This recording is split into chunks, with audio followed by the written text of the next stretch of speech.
So here we are down in蛇口, down by the water. As you can see, there's Hong Kong across the bay, and the white bridge is the car bridge that goes from the port here in蛇口over to Hong Kong. So we're down here, and I have a question.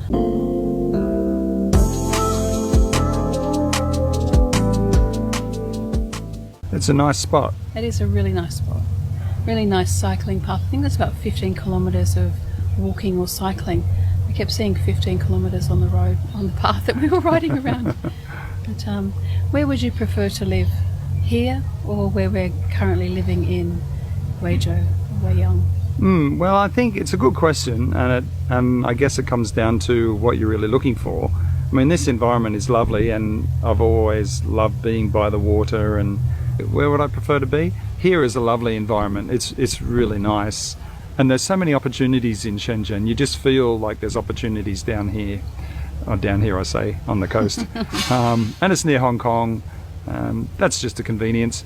You know, when it comes to financial situation, I guess it's better in Huizhou, around that area, around the Huizhou area, because it's so much cheaper to live, and the environment up there isn't like as nice as this, of course. You know, it's older there, and there's not as many facilities, and you just don't feel like there's a lot of opportunity there. You feel like it's established, everything's already established, and it's just the daily grind, you know. Sure. I mean, we honestly moved there in order to save money and be able to stay in China for longer and look for more business opportunities. And we needed to be in a budget, more of a budget area to do that. So here you'll spend 4 times as much, like on an apartment, and other things cost more as well. Yeah. But it's certainly a nicer environment. You do pay for it. Yeah, you do pay for the environment, and you also pay for the opportunities that are available here. Like True, there's a lot true. of, especially for educators, there's a lot of international schools, especially down here in蛇口. I think that's why it's a big expat area, because there's like BASIS, there's the American International School, there's a Canadian school, there's a Korean International School. There's a lot of international schools from kindergarten up to high school around here. So yeah, and you know, you can get 30,000 RMB per month as a teacher, and so often they give you an allowance for your apartment as well. So, you know, it makes living so much easier. Yeah, you're right. I mean, that environment, this environment's much nicer, but there's a specific purpose to us going to Huizhou, and that really was to save money, because we really got down to the bottom of the barrel, and we needed to stop somewhere and replenish. So, and I guess it is one of the reasons why we started the channel as well. We just wanted to share our experiences. That was one of the reasons why we started the channel, and we sort of thought, well, if we're here in蛇口, we're just racing through money. Like 4 times as much as if we moved, 20 minutes on the high-speed train to Shenzhen North. Okay, it takes maybe 45 minutes on the metro to get down here from Shenzhen North, maybe even an hour. But it's kind of worth it.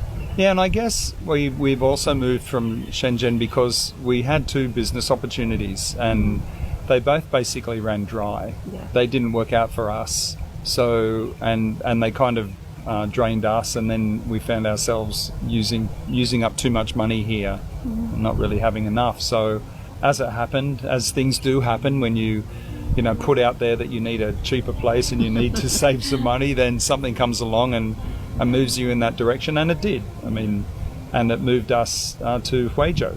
So that was good, and being there for quite a period of time has been really helpful, because we've been able to get ourselves back into a position where we can be stable, or start to be stable again. And feel comfortable spending the time creating the channel.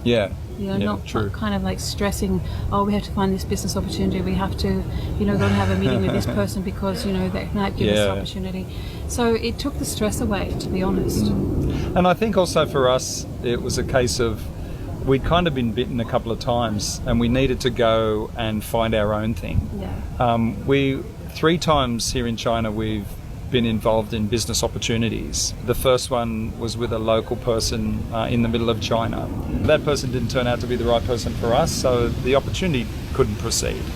And so then coming to Shirko or Shenzhen, the other person didn't turn out to be for us, and so that didn't work, and the third one as well. So we really did get a message from that, didn't we? That we really should be doing our own thing, not really helping somebody else to build up their ideas or their business. And I think that's one of the things that's helped us to be creators and come away from schools, come away from education, be more in the creative space like this. And this is what we want to do, and we thought, what can we share? I think the other three opportunities were education based, and that's fine because that's always been a passion of ours. But we found that what was happening is that people were just using us as a stepping stone to build their own business. And the more we kind of gave, because we're really giving people and we have so much knowledge to give with education, the more we gave, the more that they took, and it wasn't reciprocal. So we tend to kind of go into a situation and go, okay, well, this is what we can do, this is what we can offer, and then if it doesn't work, you have to pivot and step away. You don't stay with something that is kind of like hitting your head against a brick wall, or you don't feel valued. There's a good phrase, isn't there? If you keep giving and you give too much, some people will focus on the hand rather than the heart. True. On what they're getting rather than why they're getting it. Yeah. Well, okay, Di. What are your thoughts on the same question? Where would you live and why? Well, in our current situation, where we're living is absolutely perfect. We wouldn't have been able to have created the channel if we were still here in Shenzhen. We would have been fighting all the time, not between us, but we would have been fighting for opportunities. And we both know that we can find opportunities quite easily, but we wanted to find the right one. And we did actually realise that being our own boss and creating our own opportunities was what we were heading towards. So I like Shenzhen. It's not my favourite place in China, but I like Shenzhen. But where we're living now in Beiyang, it really suits the situation. And I think that's important. You've got to go to where things are meaningful and where you feel you can give your best. So Shenzhen's nice, especially down here in Shirko, it's nice. And Futian, which we'll show you later on, is also really nice. But you pay for it. And maybe 10 years ago when we were teaching and we were getting, big bucks, it would have been okay. But now it's kind of like we want to move away from teaching education. We want to do more creating and sharing our experiences. So Beiyang is best for us now. But it is nice that we can just jump on a high-speed train and come down to Shenzhen anytime we like, really, for 25 RMB. And 20 minutes to get us into Shenzhen. Are you thinking that Beiyang is going to be a long-term place for you? No. It was never intended on being a long-term place. It was a stopgap. It was a pivot, a regroup, and get ourselves back on track. Because, as you said, we had been burnt. So it was a situation where we were looking for something very economical, and an opportunity presented itself, so we took it. Beiyang is nice. We've met some nice people there. We've had the opportunity to build the channel, as we've said.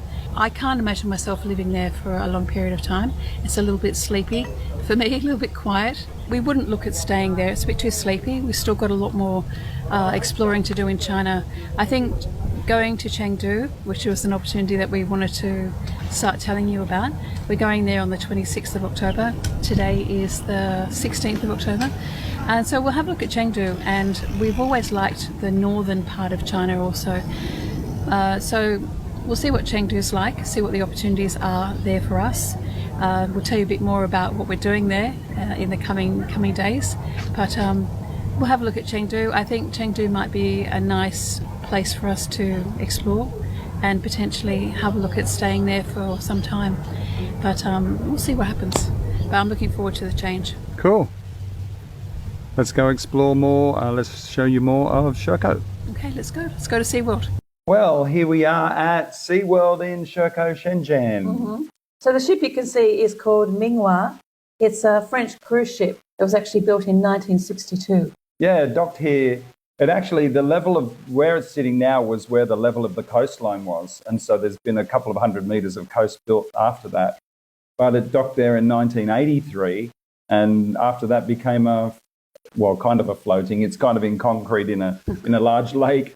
The lake has got a whole lot of water fountains and nice stuff in it too. But yeah, it docked there in 1983 and it's been there ever since. And it's a hotel and restaurant and little shops. I mean, when we first came to Shenzhen, it was being maintained, renovated. Yeah, it looked a bit raggy. Now it looks quite spectacular. Yeah, it's only just been freshly unveiled from its renovation. It's very nice. You'll see inside in a minute, but this whole SeaWorld area is really good. It's not the SeaWorld that you're thinking with sea lions and dolphins and whales and turtles and stuff.